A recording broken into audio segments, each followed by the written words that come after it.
Hello વિદ્યાર્થી મિત્રો, કેમ છો તમે બધા? આશા છે તમે બધા મજામાં હશો અને સારી રીતે જીવન વિતાવી રહ્યા હશો.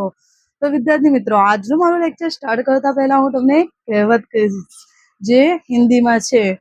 તો કહેવત એમ છે કે मिल ही जाएगी मंजिल भटकते भटकते, मिल ही जाएगी मंजिल भटकते भटकते, गुमराह तो वो लोग हैं जो घर से निकले ही नहीं, गुमराह तो वो लोग हैं जो घर से निकले ही नहीं.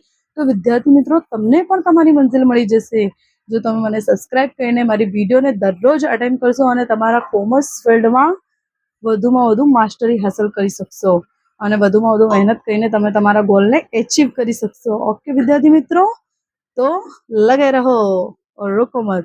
ओके, तो विद्यार्थी मित्रों, આજનું મારું ટોપિક છે ચેપ્ટર નંબર 1 એકાઉન્ટ, હિસાબી પદ્ધતિ અને તેના પારિભાષિક શબ્દો.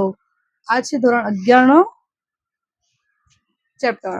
તો વિદ્યાર્થી મિત્રો, આજે હું આ વિડીયોમાં ચેપ્ટર નંબર 1 નું ઇન્ટ્રોડક્શન આપીશ. તો ઇન્ટ્રોડક્શન એમ છે કે પ્રાચીન સમય એટલે કે આપણા પૂર્વજોનો સમય. એ સમયે માનવને શું કહેવામાં આવતું? આદિમાનવ.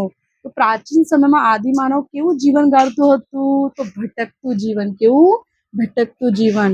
એનું કોઈ રહેવાનું પ્રોપર જગ્યા ન હતી. એ જ્યાં શિકાર કરતું ત્યાં જ ઊંઘી જતું, પછી બીજી જગ્યાએ શિકાર કરતું, પછી ત્યાં જ ઊંઘી જતું. એનું પ્રોપર કોઈ સ્થળ નક્કી ન હતું. પછી એને જરૂરિયાત પૂરી કરવા અન્યની મદદ લેવી પડતી હતી. જેમ કે એને શિકાર કરવું છે તો એ અન્ય માણસની મદદ લેશે કે ચાલ હવે તું મારું હેલ્પ કર. તો એની જરૂરિયાત શું છે? ભૂખ લાગી છે એને. એ જરૂરિયાત પૂરી કરવા માટે એને શું કરવું પડશે? શિકાર કરવું પડશે. અને શિકાર કરવા માટે એ બીજા અન્ય માણસોની મદદ લેતું. તો જે જરૂરિયાત પૂરી કરવા માટે અન્ય માનવીની જે મદદ લેવામાં આવે છે એને એક વ્યવહાર કહીએ છીએ. અને આ વ્યવહારને જ આપણે શું કહીએ છીએ? બદલા પદ્ધતિ કે સાટા પદ્ધતિ. ઓકે, તમે બીજાની મદદ લો તો બીજો તમારી પણ મદદ લેશે કે નહીં લેશે? લેશે ને. ઓકે, તો એને શું આપણે કહીશું? સાટા પદ્ધતિ. અને અંગ્રેજીમાં એને શું કહે છે? Barter system. ઓકે, તો વિદ્યાર્થી મિત્રો, જેમ જેમ સમય જતું રહ્યું પછી એ સાટા પદ્ધતિમાં શું થતું? વસ્તુ કે સેવાની આપ-લે કરવા માટે શું થતું હતું? જેમ કે તમારા પપ્પા કાપડના વેપારી છે, તમારા ફ્રેન્ડના પપ્પા ખેડૂત છે, તો તમને અનાજ જોઈએ છે, તો તમને એના બદલામાં શું આપવું પડશે? કાપડ. તો આ એક વ્યવહાર થઈ રહ્યો છે. અને વ્યવહારમાં શું થઈ રહ્યું છે? તમે વસ્તુના બદલામાં વસ્તુ આપો છો. જો તમને ટ્યુશન જોઈએ છે તો તમે ટીચર જોડે શું કરશો? ટ્યુશન લેશો. એ એક સર્વિસ આપશે, તમને સેવા આપશે. એના બદલામાં તમારા પપ્પા એમને શું આપશે? કાપડ આપશે. તો વસ્તુના બદલામાં વસ્તુ, કાં તો વસ્તુના બદલામાં સેવા. એને આપણે શું કહીશું? સાટા પદ્ધતિ કહીશું. એની કેટલીક મર્યાદાઓ રહેલી છે. જેમ કે તમારા પપ્પાને જલ્દીમાં જોઈએ છે અનાજ, અને ખેડૂત એ 10 કિલો અનાજના બદલામાં 5 જોડી કાપડ લે છે. પણ તમને જરૂરત છે જલ્દી લેવાની, તો ખેડૂત શું કરશે? 10 કિલો અનાજના બદલામાં 10 જોડી કાપડ માંગશે. તો આ વાત તો ખોટી કહેવાય ને. તો આ એની મર્યાદા છે. એના કારણે એની જે મર્યાદાઓના કારણે શેનું અસ્તિત્વ આવ્યું હશે? નાણાંનું અસ્તિત્વ આવ્યું. એનું અસ્તિત્વ આવ્યું? શેનું અસ્તિત્વ આવ્યું? નાણાંનું. અને નાણાંનું અસ્તિત્વ આવ્યું તો પહેલા તો શેનો ઉદ્ભવ થયો હશે? ચલણી સિક્કાનું. ચલણી સિક્કાની કેટલીક મર્યાદા હશે. પછી એના પછી શેનું અસ્તિત્વ આવ્યું? પેપર ચલણોનું, જે હજુ પણ ચાલે જ છે.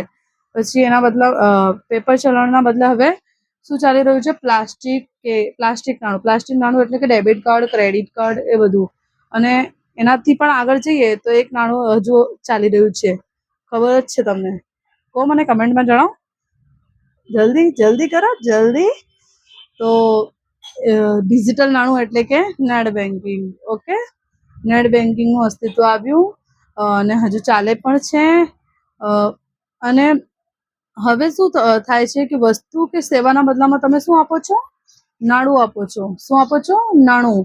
તો આ વસ્તુ કે સેવાની જે વ્યવહાર તમે કરી રહ્યા છો એના બદલામાં તમે જે નાણું લઈ રહ્યા છો એ વ્યવસ્થાને શું કહેવામાં આવે છે? નાણાકીય અર્થવ્યવસ્થા. એ વ્યવસ્થાને શું કહેવામાં આવે છે? નાણાકીય અર્થવ્યવસ્થા. તો આજના માટે આટલું જ વિદ્યાર્થી મિત્રો. કેવું લાગ્યું મારું લેક્ચર? તમને સારું લાગી રહ્યું હશે હોય તો તમે મારા ચેનલને સબસ્ક્રાઈબ કરો અને લાઈક કરો, કમેન્ટ કરો, શેર કરો, વધુમાં વધુ તમારા જે ફ્રેન્ડ છે એમના જોડે પણ આ વિડીયો જવી જોઈએ અને એ લોકો પણ આ વિડીયોનો લાભ ઉઠાવે અને સારી રીતે સમજણ મેળવે. ઓકે, તો વિદ્યાર્થી મિત્રો, જો તમે મને સપોર્ટ કરશો તો હું તમારી માટે સારામાં સારી વિડીયો બનાવીશ અને મને એક શાંતિ મળશે કે હા, વિદ્યાર્થી મિત્રોને મારી વિડીયો સારી લાગી રહી છે, તો હું વધારે ને વધારે સારી રીતે બનાવીશ. ઓકે વિદ્યાર્થી મિત્રો, તો આપણે મળીશું આગળના વિડીયોમાં. ઓકે, તો આજના માટે આટલું. Bye bye.